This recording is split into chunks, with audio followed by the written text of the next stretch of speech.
yang token apa pulsa listrik itu. Oh, listrik. Listrik itu kena itu. Sebenarnya sejauh apa hukuman bagi teman-teman yang menggunakan money politik ini? Itu adalah sesuatu yang tidak boleh, Ya. sesuatu yang haram. Si pemberi dan si penerima sama-sama kena sanksi. Ije due telu tabe selamat lingun alatei salam sahujud karendia malempang adil katalino bacuramin ka surga basengat kajubata harus. Terus. Assalamualaikum warahmatullahi wabarakatuh, Bang Satriadi. Waalaikumsalam warahmatullahi wabarakatuh. Ya, alhamdulillah nih siang ini teman-teman, semua pemirsa dari Akhir Kumai Channel. Jadi kita sudah bersama dengan Bang Satriadi SMAP. Beliau ini adalah Ketua Bawaslu Kalimantan Tengah. Nah, ini beliau sudah setengah sibuk juga ini mempersiapkan Pilkada Kalteng yang akan dihelat 9 Desember 2020, Bang ya. Kira-kira Ya, persiapan apa saja ini, Bang? Yang hari ini tengah dilakukan oleh teman-teman di Bawaslu, Bang? Ya, tentu pasca sudah ada keputusan bersama pemerintah, KPU, Bawaslu, termasuk juga DKPP bahwa pilkada serentak yang kemarin sempat dihentikan itu dilanjutkan kembali. Nah, kita sejak tanggal 14 Juni kemarin sudah mengaktifkan semua jajaran pengawas ad hoc kita di jajaran tingkat pengawas kecamatan dan kelurahan desa. Nah, saat ini memang sesuai tahapan pilkada yang ada, semestinya adalah pengawasan verifikasi faktual untuk calon perseorangan. Nah, Provinsi Kalimantan Tengah ini kan tidak ada calon perseorangan. Yang ada itu di Kabupaten Kota Waringin Timur. Oh iya. Kabupaten Kota Waringin Timur, maka kawan-kawan Bawaslu Kabupaten Kota Waringin Timur sudah melakukan fungsi pengawasan, dan kita di Bawaslu Provinsi juga aktif melakukan supervisi terkait dengan pengawasan. Dalam waktu dekat tentu kita mengikuti sesuai dengan tahapan yang diatur oleh KPU, misalnya dalam waktu dekat kan pemutahiran data pemilih, data kependudukan, itu yang juga akan melakukan pengawasan oleh Bawaslu jajarannya. Ya, tadi menyinggung soal supervisi, Bang. Di tengah COVID kayak gini, bagaimana cara teman-teman di Bawaslu melakukan supervisi misalnya ke Panwas di tingkat kabupaten sampai ke tingkat kecamatan dan seterusnya? Ya, itulah salah satu prasyarat kemarin ketika dilanjutkannya pilkada ini adalah tentu memastikan bahwa seluruh jajaran penyelenggara ini melaksanakan protokol kesehatan sesuai dengan protokol COVID-19 ya. Nah, itu yang dilakukan. Kita juga sudah menyiapkan untuk jajaran pengawas juga seluruh APD, alat pelindung diri, masker, kemudian pelindung wajah itu, kemudian sarung tangan dan hand sanitizer. Nah, kita di provinsi juga melakukan supervisi itu juga dengan memperhatikan dan tentu melaksanakan sesuai protokol COVID itu. Kita juga melihat daerah-daerah mana saja yang sekiranya rawan dan tidak. Itu menjadi perhatian kita nantinya dalam lapangan. Ya, banyak supervisinya dilakukan lewat daring juga ya, lewat internet juga, misalnya pakai Zoom dan segala macam.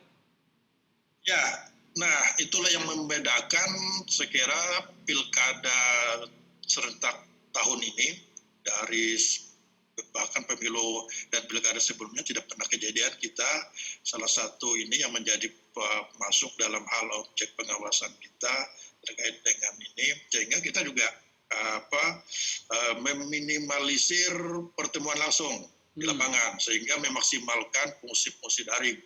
Juga termasuk kita melaksanakan BIMTEK misalnya, penguatan kapasitas dengan jajaran kita di bawah lebih banyak dan memaksimalkan mekanisme daring yang dilakukan. Iya, tadi kan aku juga riset gitu ya soal tugas dan wewenang Bawaslu yang diantaranya juga menyusun standar tata laksana pengawasan penyelenggaraan pemilu gitu ya, kemudian melakukan pencegahan dan penindakan terhadap pelanggaran pemilu, sengketa proses pemilu, mengawasi persiapan penyelenggaraan pemilu dan seterusnya. Mungkin lebih lengkapnya nanti teman-teman bisa lihat nanti di layar yang akan saya tampilkan gitu ya. Nah, menyikapi ini Bang gitu ya, apalagi dalam pasca COVID ini gitu ya, kira-kira untuk memenuhi tugas dan wewenang Bawaslu sendiri ada kendala nggak dalam penyesuaiannya begitu?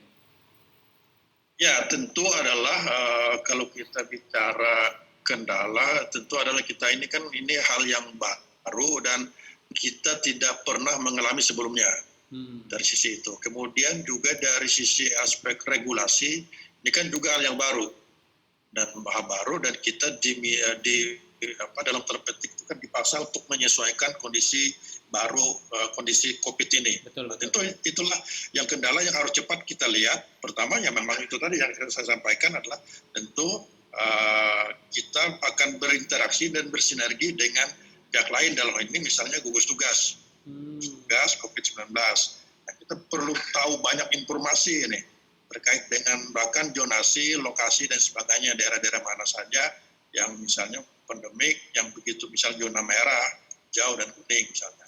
Atau misalnya bahkan kita juga merencanakan kita tapi belum terrealisasi, belum ketemu nih, kita mau koordinasi juga dengan gugus tugas. Karena kita ingin tahu nih nanti ketika kawan-kawan KPU juga kawan-kawan Bawaslu melakukan fungsi-fungsi pengawasan, misalnya kalau misalnya yang pertemuan langsung itu seperti apa, apakah di daerah mana yang misalnya rawan. Itu ketika kita mendapatkan informasi itu ya mungkin kita bisa untuk menyediakan misalnya itu kita mengganti dengan mekanisme lain, maksimalkan ya tentu tadi mekanisme media sosial misalnya, termasuk juga kemungkinan nanti kampanye juga memperhatikan protokol COVID ini juga untuk kalau kampanye yang sebelumnya misalnya mengumpulkan orang banyak, rapat umum, rapat terbuka dan sebagainya, itu juga dibatasi ini. Maksimal mungkin 30 misalnya maksimal atau kurang dari itu misalnya di dalam ruangan. Hal ini yang baru sebenarnya, itu yang kami di penyelenggara menyesuaikan itu juga publik masyarakat juga mau tidak mau juga menyesuaikan juga. Artinya di pilkada kali ini artis sepi job kali ya, soalnya nggak diundang. Tapi ini di media sosial mungkin lebih tinggi nantinya. Oh iya. Endorsement ya. Kampanye melalui media sosial, media cetak, elektronik mungkin lebih tinggi. APK juga mungkin bisa lebih maksimal itu kan. Media itu nantinya yang akan ini. Yang dikurangi itu kan media pertemuan dengan masanya ini, mengumpulkan massa banyak gitu. Betul. Media sosial yang lebih banyak ini ya, siap-siap aja mungkin masyarakat mungkin dibombastis dengan kampanye WA-nya masuk itu kan juga ya, pakai WA booster. Ya.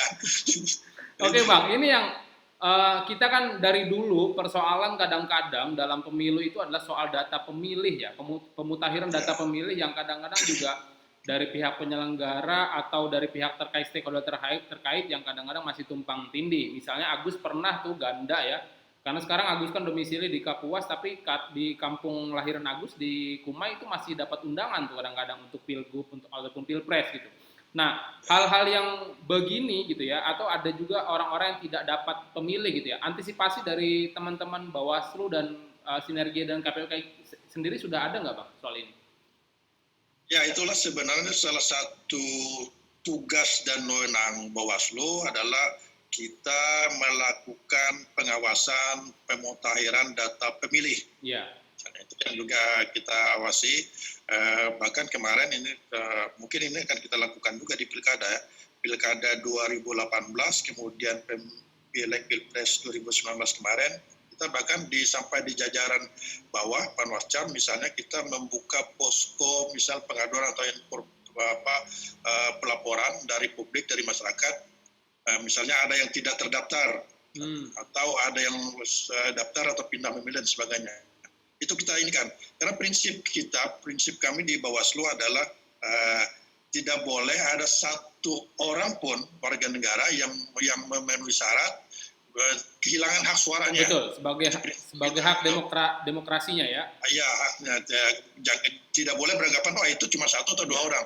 Prinsip kami satu atau dua orang pun tetap tidak boleh kehilangan hak suara sementara yang bersangkutan memenuhi syarat misalnya. Nah, begitu juga sebaliknya, kita juga memastikan tidak ada istilah kegandaan. Nah, itu kan kita memastikan misalnya tadi kan ini sudah terdaftar di daerah A, kemudian di daerah B dia terdaftar, itu yang juga kita berusaha untuk memaksimalkan untuk mengawasi itu, karena memang domain pendataan itu kan di kawan-kawan KPU tuh. Oh, di KPU Kita kan ya? melakukan KPU yang melakukan pendataan itu, kita memastikan bahwa ini ada yang ganda itu yang juga fungsinya, oh ini yang misalnya belum terdaftar nih, oh ini sudah double daftarnya, itu yang kita memastikan itu, melakukan pengawasan terhadap itu.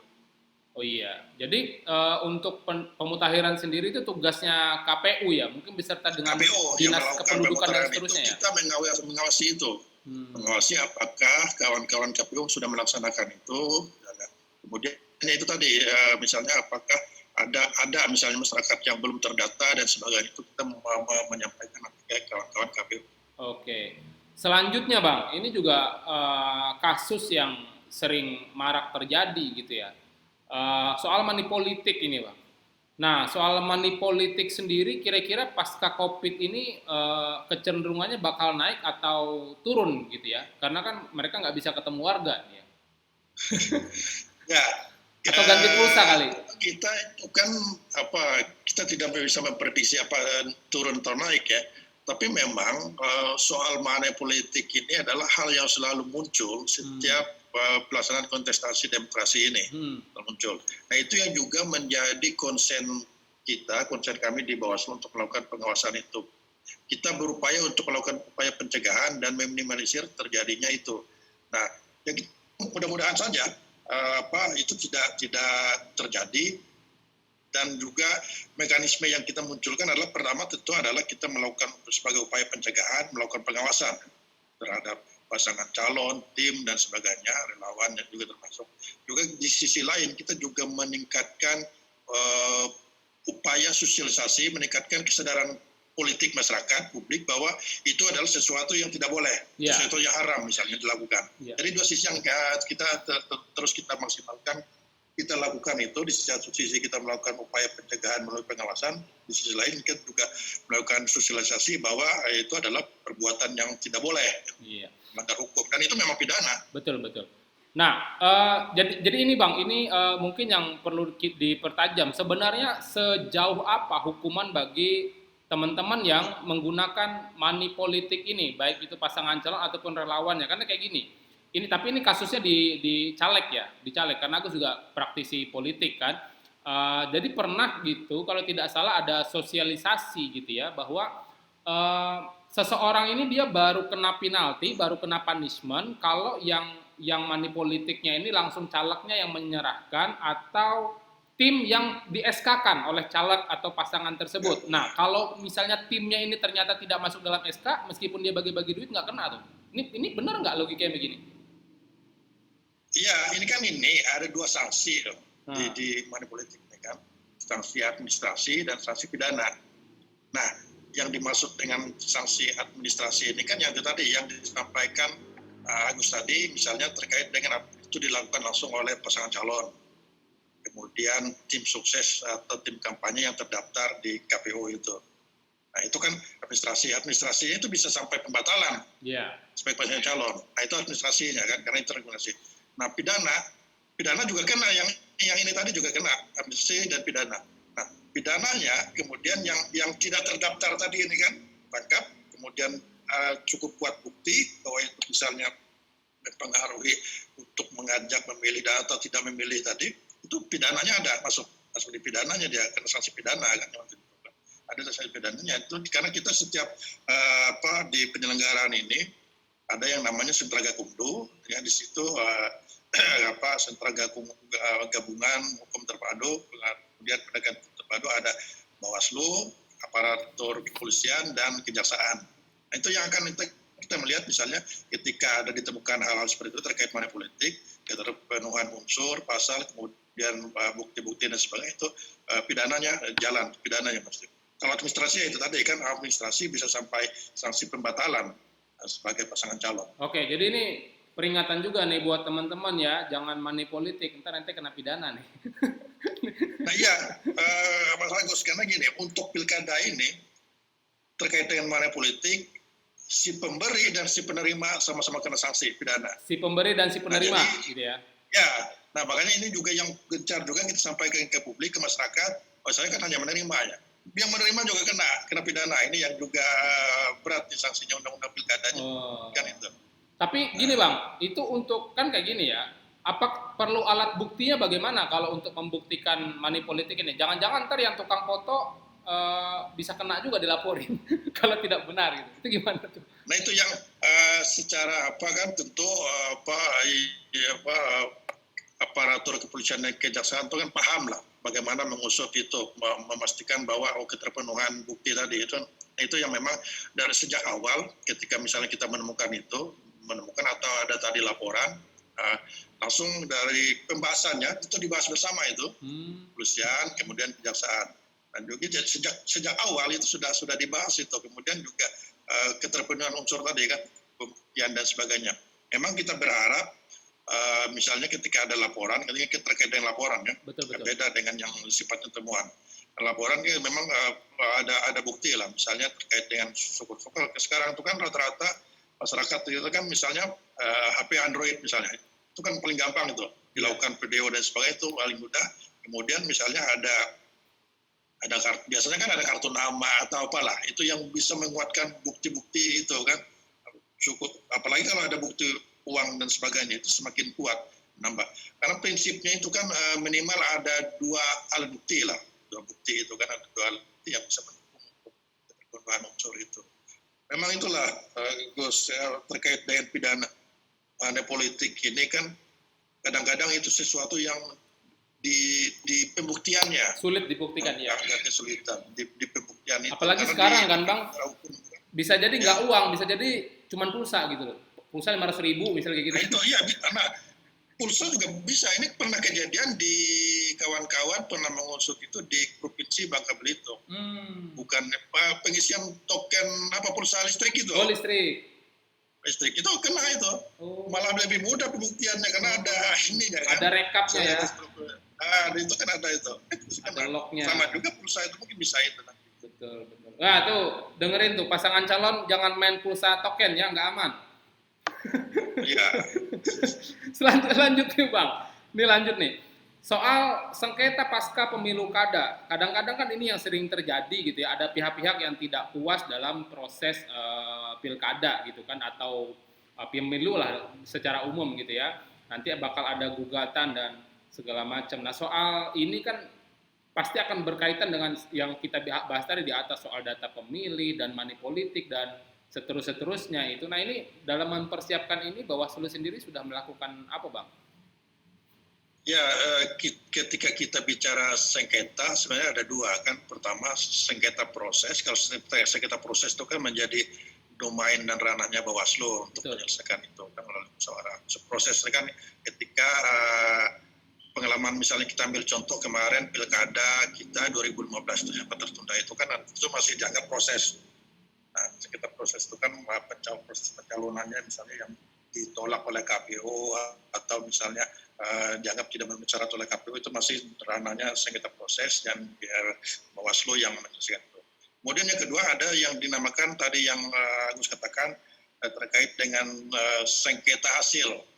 Setelah nih, setelah pencoblosan, perhitungan itu kan kalah nih, misalnya kan kalah atau ada perselisihan itu hasil. Nah sengketa hasil itu menjadi ranah dan domain kewenangannya di MK, Mahkamah Konstitusi. Nah biasanya itu ketika persidangan di MK itu yang tadi pertanyaannya, kita Bawaslu juga diundang, dimintailah keterangan di situ apa yang sudah dilakukan oleh Bawaslu terkait dengan ini. Kita akan menyampaikan, kita melakukan pengawasan misalnya bahwa terkait dengan data pemilih kita sudah melakukan pengawasan, data pemilihnya sudah terkait dengan ini itu dan sebagainya yang sudah berproses di KPU. Kemudian kampanye sampai jadi mulai proses data pemilih diminta itu keterangannya dari Bawaslu. Kemudian masa kampanye misalnya kan, kemudian data pemilih, kemudian proses pencalonan, kampanye, kemudian sampai pencoblosan dan penetapan. Itu yang kita sampaikan, dimintain lah keterangannya. Itu yang menjadi pertimbangan biasanya bagi majelis MK untuk memberikan putusan. Karena itu kan berkaitan dengan hasil. Betul. Dengan hasil. Itu kebanyakan juga kejadian pengalaman sebelumnya itu sebenarnya juga menjadi pertimbangan juga ketika misalnya DPT dipersoalkan di MK. MK itu kan hanya hasil. Jadi bagi MK itu tidak diinikan. Cuma memang mereka hanya melihat proses yang dilakukan oleh Bawaslu diminta sebagai bukan saksi atau apa ya, diminta keterangan tambahan untuk menjadi pertimbangan bagi majelis MK nanti untuk memutuskan sengketa hasil. Bagi abang sendiri ada nggak kekhawatiran begini, kan sekarang kan masyarakat diberi pilihan gitu ya, mau tidak mau kita harus mengatakan itu ya. Di satu sisi adalah kepentingan kesehatan dia, di mana ada protokol COVID yang harus dilaksanakan. Di satu sisi adalah hak konstitusional dia nanti pada saat pemilu kada untuk memilih. Ada tidak ketakutan dari teman-teman penyelenggara dan juga Bawaslu bahwa nanti dalam pemilu 9 Desember ini justru masyarakat animo pemilihnya tuh sedikit gitu loh. Ada nggak ketakutan seperti itu? Tentu kita tidak menafikan itu yang menjadi bagian yang awal tadi saya katakan, ini adalah pilkada yang berbeda tentunya. Ini juga karena pilkada yang berbeda, perlakuan dan cara menghadapinya juga tentu berbeda. Misalnya gini, itu menjadi kekhawatiran, bahkan Bawaslu itu sudah menyusun ini yang namanya indeks kerawanan pemilu itu, memasukkan salah satu unsur indikator itu adalah COVID-19 ini. Iya. Karena ini berkaitan juga dengan nanti partisipasi. Bisa juga ada ketakutan bagi masyarakat untuk memilih, kemudian juga kita juga bisa saja tidak menutup kemungkinan misalnya, karena ini kan ranahnya politik, bisa saja pasangan calon, timnya atau apa bisa mengembuskan isu-isu, misalnya yang bukan daerah pendukung dia, bisa diberikan itu ada positif dan sebagainya. Itu yang kayak saya katakan memang selalu penyelenggara ini, baik Bawaslu maupun KPU akan bersinergi dengan gugus tugas. Nantinya, karena gugus tugas yang lebih paham petanya, mereka pegang petanya, daerah-daerah mana yang rawan dan sebagainya, itu yang nantinya akan menjadi informasi itu yang akan kita sampaikan ke publik, ke masyarakat. Jadi masyarakat juga tahu secara detail, misalnya ketika misal muncul isu, oh ini ada yang positif, di TPS itu kan bisa saja. Tapi kalau kita sudah tahu informasi itu, misalnya gugus tugas itu menyampaikan tidak ada, kalau yang positif sudah kita isolasi dan sebagainya. Bahkan kawan-kawan KPU kan sudah merancang, misalnya nanti samping merancang terkait dengan mekanisme kampanye ya, dari pembatasan jumlah yang hadir, kemudian kampanye lebih diutamakan melalui mekanisme daring. Juga nanti ketika hari H pencoblosan juga diupayakan Bawaslu sudah memberikan masukan juga ke kawan-kawan KPU.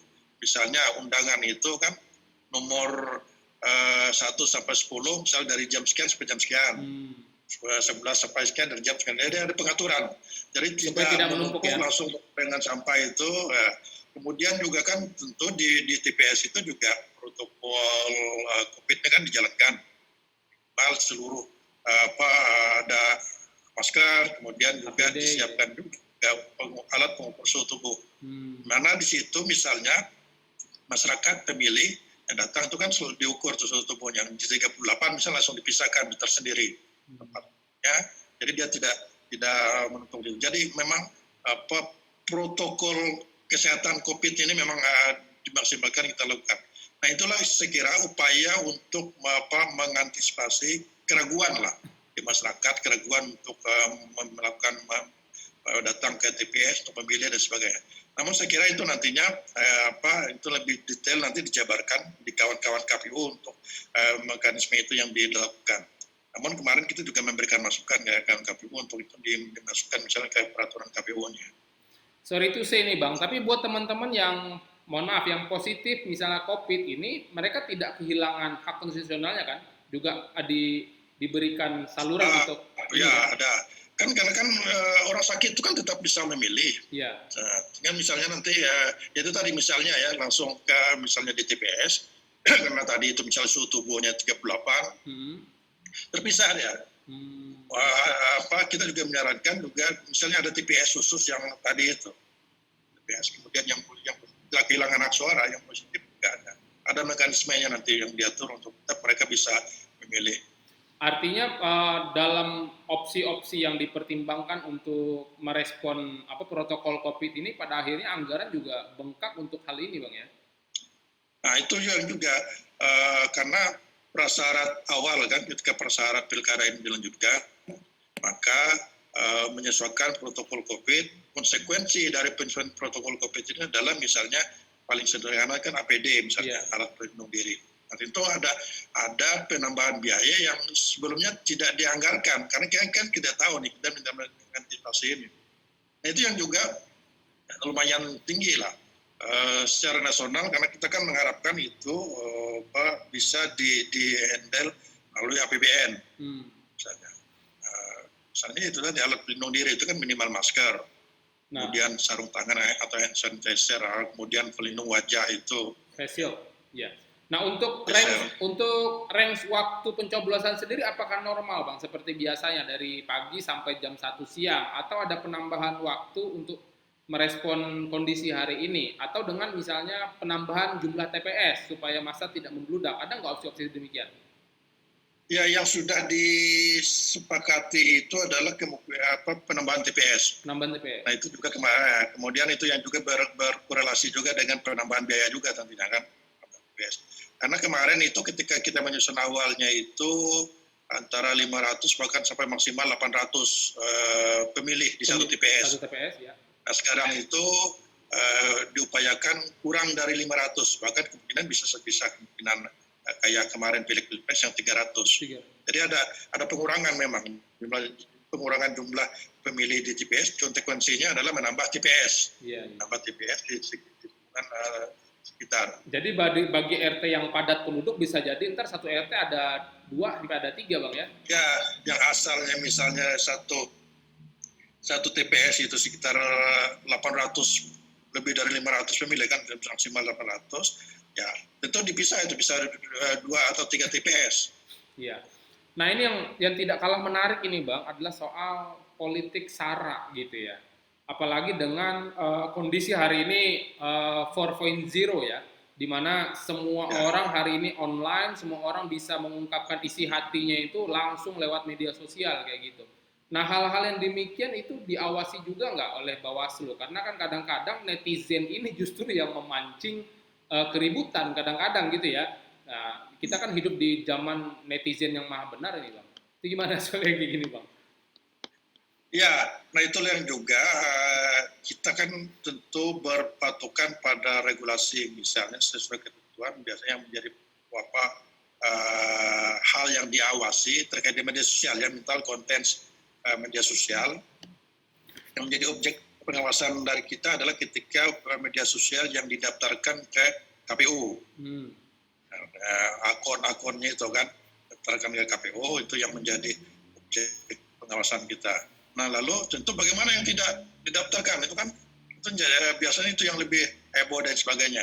Nah kemarin kita juga sudah MOU dengan Facebook Indonesia,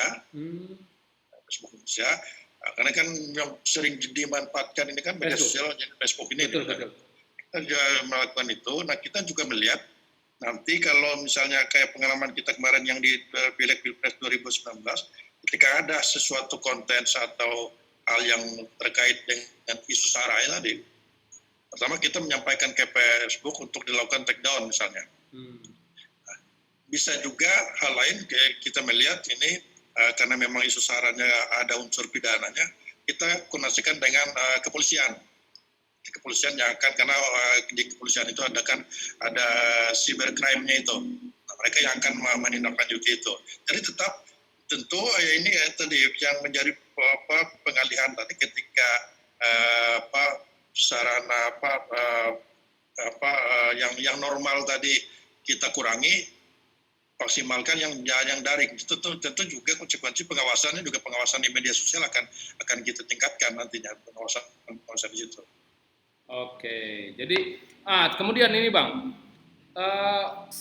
kan banyak juga masyarakat yang kadang-kadang dalam menyikapi pemilu, pilkada gitu ya, ini yang tidak terlalu tahu tentang referensi soal politik gitu ya. Bahkan mereka ketika menemukan kecurangan-kecurangan, mereka kadang-kadang juga bingung harus lapor kemana kayak gitu. Nah dalam hal ini Bawaslu Kalteng sendiri sudah bikin public address nggak atau kantor pengaduan misalnya kalau ada aduan nih, ada menemukan hal-hal yang dirasa dekat dengan kecurangan misalnya bisa lapor ke sini kayak gitu. Ada nggak yang kayak gitu?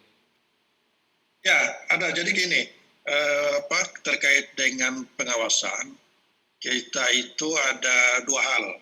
Pertama adalah temuan. Temuan ini kan yang dilakukan langsung oleh kawan-kawan jajaran pengawas. Karena kita di Bawaslu ini kan ada Bawaslu Provinsi, kemudian Bawaslu Kabupaten Kota, kemudian ada pengawas di tingkat kecamatan, ada pengawas di tingkat kelurahan desa. Pengawas di tingkat kecamatan itu 3 orang. Kemudian pengawas di tingkat kelurahan desa itu masing-masing desa kelurahan 1 orang. Kemudian nanti ada pengawas di tingkat TPS. Itu terkait dengan misalnya melakukan pengawasan, kita melihat ada pelanggaran, itu sebutannya ada temuan. Temuan kita yang akan kita proses. Tentu ini kan sangat terbatas nih, sumber daya manusia yang ada dan sebagainya. Betul. Nah, makanya ada yang kedua tadi yang namanya laporan. Nah, laporan ini oleh masyarakat. Syaratnya sangat sederhana, sebenarnya masyarakat siapapun boleh melapor sepanjang syaratnya hanya warga negara yang memiliki hak pilih. Misalnya untuk kita pilkada Kalteng ya itu yang memiliki hak pilih di wilayah Provinsi Kalimantan Tengah dengan dibuktikan dengan tanda KTP kan atau tanda penduduk. Itu saja sebenarnya mereka, dan tentu mereka di mana melapornya. Kan itu di mana saja boleh. Misalnya dia agak kerepotan, misalnya saudara-saudara kita yang di desa atau di ibu kota kecamatan cukup melapornya ada pengawas kelurahan desa, atau di ibu kota kecamatan itu ada di pengawas di tingkat kecamatan. Dari itu nanti akan berjenjang mereka, dilihat konteks isi laporannya apa, cepat. Ya kita berharap ketika laporan ini kan karena ada masa waktunya juga laporan ini, bisa lebih cepat ketika melihat langsung sampaikan saja ke pengawas.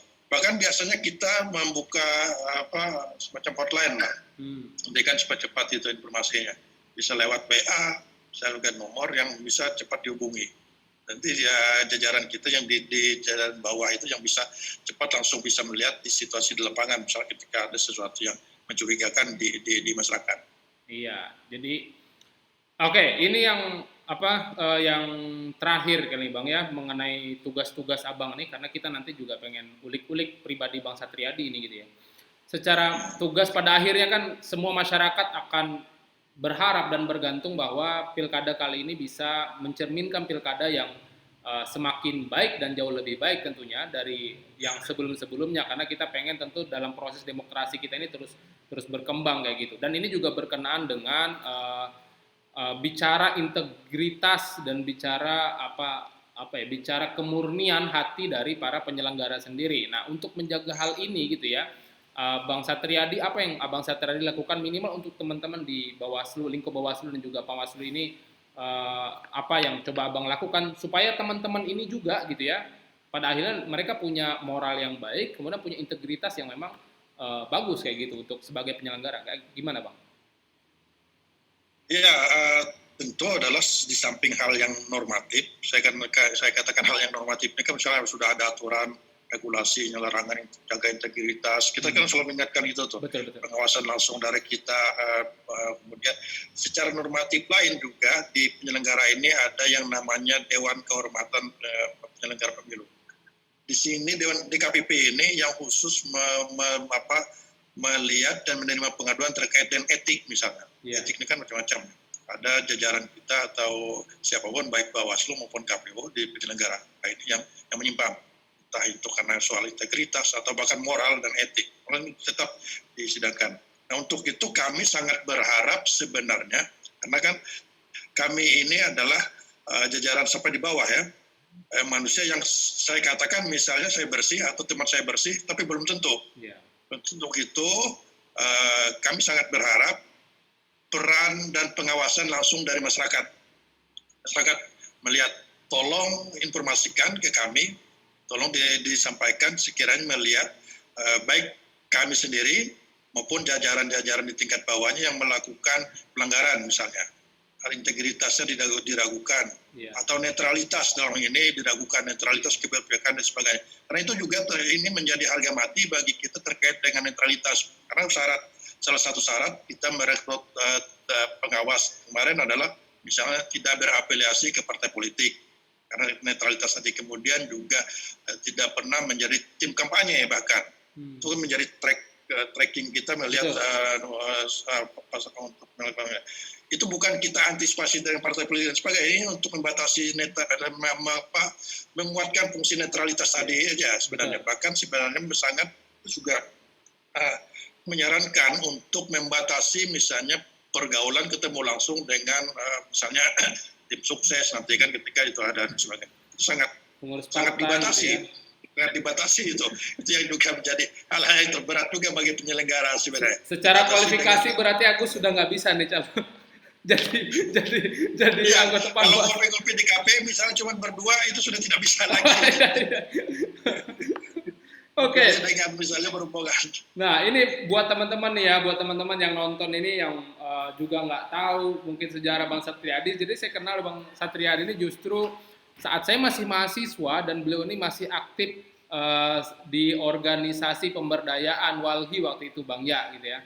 Dan beliau bahkan punya mobil sebelum Corona hadir, beliau sudah punya mobil Corona itu. Corona atau Corolla Bang? Corona. Mobilnya warna hitam. Masih ada itu Bang mobilnya Bang? Nah. Sudah dijual? Sudah nggak ada. Sudah nggak ada. Nah, jadi kalau Abang boleh memilih gitu ya, secara konsekuensi, secara tanggung jawab, secara kepusingan mungkin gitu ya, lebih enak dulu waktu di organisasi pemberdayaan atau sekarang lebih enak di penyelenggara? Ya gini ya, sebenarnya gini, hidup ini kan kadang ada orang yang berpikiran gini, hidup adalah pilihan. Betul. Karena orang gitu. Betul. Tapi kalau menurut saya itu tidak 100% begitu juga. Kadang-kadang hidup ini kan juga pilihan kita mau ke A, ternyata taunya ke B atau C. Oh iya. Kan gitu.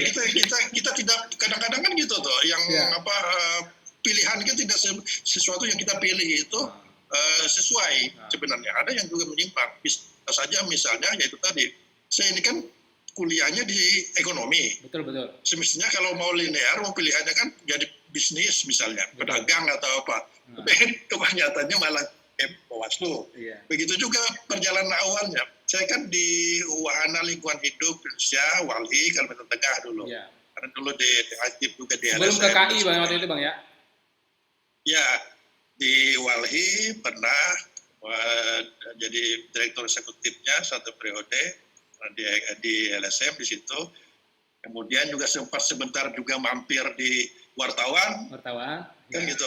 Ya. Kemudian sempat juga di Komisi Informasi, itulah yang saya bilang kan, kita tidak pernah merencanakan saya kira. Mungkin banyak kita yang tidak pernah membayangkan atau kita merencanakan saya harus di sini nantinya. Tidak pernah mungkin terbayangkan, bahkan saya tidak pernah membayangkan juga nanti saya di Bawaslu Provinsi Kalimantan Tengah. Bahkan nanti Agus pun mungkin tidak pernah, mungkin mimpi ya, jadi pejabat, nanti kan jadi gubernur, jadi bupati atau apa kan mungkin ya menghayalkan, tapi kita kan pasti rasanya tidak ada jalan ke sana. Jadi di dunia penyelenggara ini passion atau memang karena by accident kejebak kayak gitu Bang? Gak juga. Makanya saya bilang kan ini perjalanan aja. Kalau menurut saya ini perjalanan hidup yang harus saya jalani. Katanya perjalanan saya ke sini.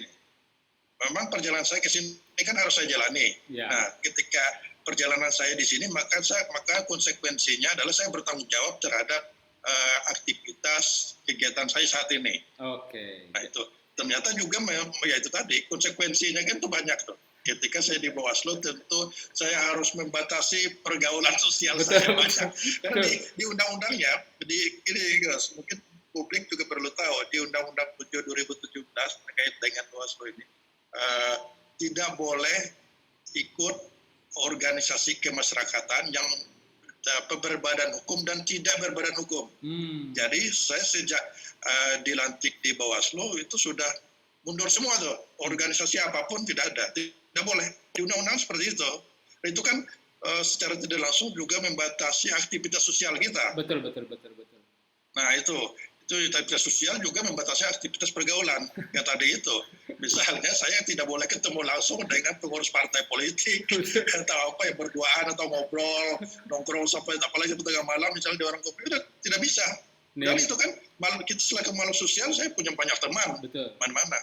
Itu yang juga ya itu tadi konsekuensi dari apa yang saya jalani ya itulah. Berarti Bang Satriadi kalau baca WA juga hati-hati jangan terima WA gitu ya sekarang ya.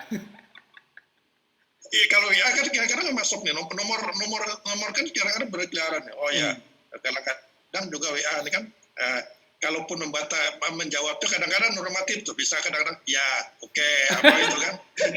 Karena bisa saja WA ini bisa di screen dan sebagainya kan bisa menyebar itu versinya Betul, bisa betul. lain-lain, Bisa jadi framing ya. lain-lain. Iya, misalnya termasuk tadi itu kan kita termasuk foto dan sebagainya. Ketika di-upload di media sosial itu sudah berbeda. Misalnya foto yang sekian puluh tahun silam atau beberapa tahun silam diupload sekarang dalam situasi politik itu bisa macam-macam persepsinya. Itu yang juga itu kan dia buat di dalam lingkaran itu. Oke, Bang. Sebelum terakhir ini, Bang. Abang kan sekarang di dunia penyelenggara gitu ya. Dan otomatis secara akses kepada kekuasaan juga jauh lebih dekat, jauh lebih nyaman begitu ya.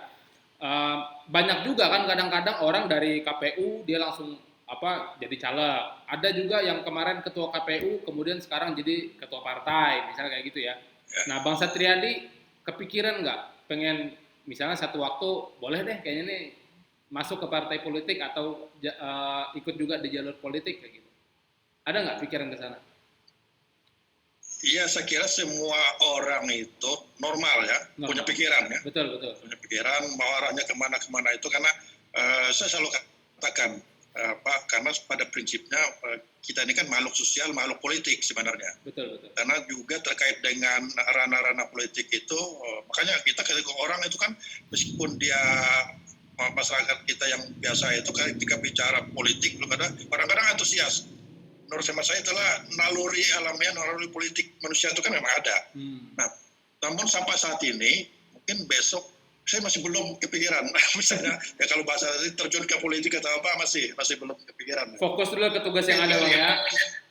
Ya, belum kepikiran mau berpolitik atau apa, belum ada kepikiran. Saya malah ada ketakutan kalau kayak gitu. Kayaknya lebih enak ini deh, lebih enak menjauh dari ruang itu, Bang ya. Oke, Bang Satriadi, ini biasanya kalau teman-teman yang masuk ke podcast Agus ini dia harus menjawab 3 pertanyaan dengan cepat nih, pilihan ganda aja nih, Bang. Dan ini biasanya clickbait aja gitu ya. Yang pertama, Bang Satriadi, pilih karir atau keluarga? Keluarga. Jadi karir mah boleh hilang, boleh hancur, tapi keluarga harus tetap is the best, Bang ya. Betul. Yang kedua, Bang Satriadi lebih memilih pemberdayaan atau kekuasaan? Pemberdayaan. Jiwanya aktivis banget nih memang nih beliau gitu ya. Yang ketiga, ini berandai-andai Bang ya. Yang ketiga berandai-andai. Kalau Bang Satriadi masuk ke jalur politik, pengen langsung jadi kepala daerah atau pengen anggota legislatif? Kepala daerah. Apa alasannya nih? Bukan anggota, lebih baik jadi kepala daerah langsung. Lebih mudah melakukan sesuatu ketimbang legislatif, Bang ya? Iya.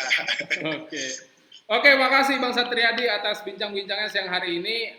Luar biasa sekali nih kita dapat pencerahan dan mudah-mudahan publik juga bisa mengerti pada akhirnya tugas pokok wewenang tanggung jawab dari Bawaslu dan terutama buat teman-teman tim SES gitu ya yang menyaksikan podcast kita pada siang hari ini bisa mendapatkan wawasan, bisa mendapatkan insight yang jauh lebih cerah lagi. Ingat tadi ya, jangan main token Bang ya, karena token lebih mudah dilacak. Bang Satriadi, ada ini dulu, mungkin ada closing statement silakan. Ya, tentu hal yang utama ketika kita bicara Pilkada 2020, paling faktor penentu setidaknya tentu adalah masyarakat publik dan kita sendiri sebetulnya. Untuk itu kami juga sebagai penyelenggara memohon dan berharap kami melakukan pengawasan terhadap pelaksanaan ini, tolong kami juga diawasi sebab terjang dan tindak tanduk kami untuk melaksanakan pengawasan ini. Terima kasih. Iya, itulah teman-teman siang hari ini bersama Bang Satriadi. Terima kasih atas pembersamaan. Jangan lupa like, komen, dan share podcast kita pada siang hari ini. Tentu juga kita doakan nih abang-abang kita, senior-senior kita yang ada di Bawaslu, mudah-mudahan tugasnya semakin dibukakan kelonggaran, ya kemudahan dari Allah Subhanahu wa taala dan semakin baik, kita harus support ini para senior-senior kita yang tentu bertugas bagi kita dalam menjaga amanah demokrasi dan tugas dari negara ini gitu ya. Makasih Bang Satriadi. Selamat siang. Assalamualaikum Terima warahmatullahi kasih. wabarakatuh. Waalaikumsalam warahmatullahi wabarakatuh.